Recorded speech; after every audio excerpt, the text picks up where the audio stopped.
Hey everyone, this is Candace with Altcoin Buzz Ladies, and let's talk about Venezuela and their cryptocurrency dilemma. So anyone in the US is banned from engaging in transactions using the oil index digital currency Petro due to President Trump banning the cryptocurrency by executive order on March 19th. This may not come as a surprise to you because the relations between the two countries have plunged after the US imposed economic sanctions on Venezuela. This is because of the alleged abuse that occurred 2014 to 2015 with the political demonstrations. Most of these protests took place due to the country's high level of urban violence, inflation, and chronic shortage of basic goods. Some of these sanctions include Venezuela being barred from borrowing from U.S. creditors. 2017, their inflation in Venezuela was 2,616%. Back in December 2017, Venezuelan President Nicolas Maduro announced Petro amid an economic crisis and a plunge in the value of the bolivar, the country's national currency. The ban frustrates the efforts of Maduro's government to boost foreign currency reserves. In a strongly worded tweet, Maduro said that the sign of Trump banning the U.S. from participating in the cryptocurrency was because he was scared of the Petro's supposed power and proof that the South American nation was on the right track. The Treasury Department further warned investors in January to avoid the Petro, calling it another attempt to prop up the Maduro regime while further looting the resources of the Venezuelan people. And now, most recently, there's a report that Russians were involved in the invention of Petro. Where aren't Russians involved? Billionaires Denis Druskov and Fyodor Berdowski, I'm not going to ever be able to say that name right, have claimed to advise Venezuelan President Maduro in his efforts to build the Petro. And Times Magazine reported that senior advisors to the Kremlin oversaw the Petro's development with the support of Russian President Vladimir Putin, who was just reelected. The Russian government, of course, denies their account with the finance ministry, telling Times Magazine that none of Russia's financial authorities were involved in the Petro's creation.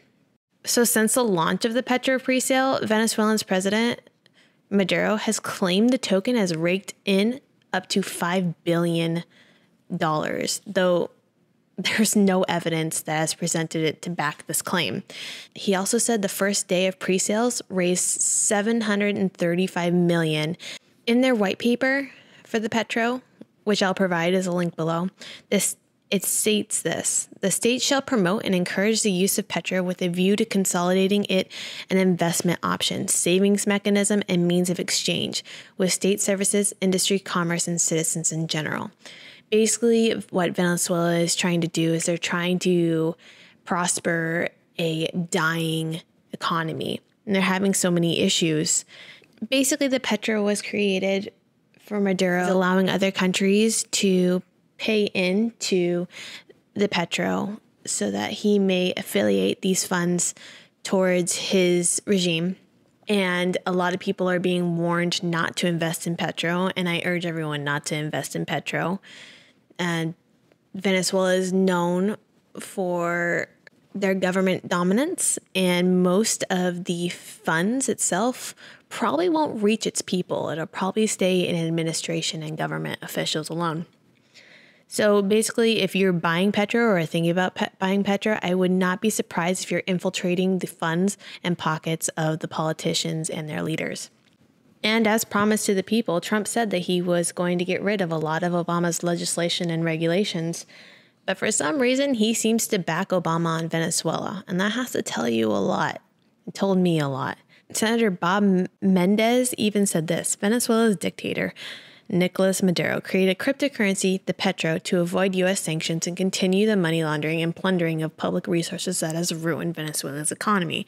I welcome the Trump administration's new sanctions targeting the Petro. There you go. So there's a lot of good backing behind this, and because of U.S. regulations coming into play, most of the U.S. can't even participate in most of the ICOs. And although Maduro's goal is to create a stable domestic fiat cryptocurrency, Financially, Venezuela is a disaster. It's deprived of the ability to raise capital and service, and it's growing its national debt. They're spiraling out of control.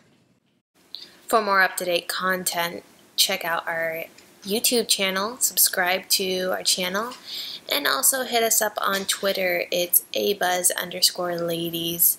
I'll see you later.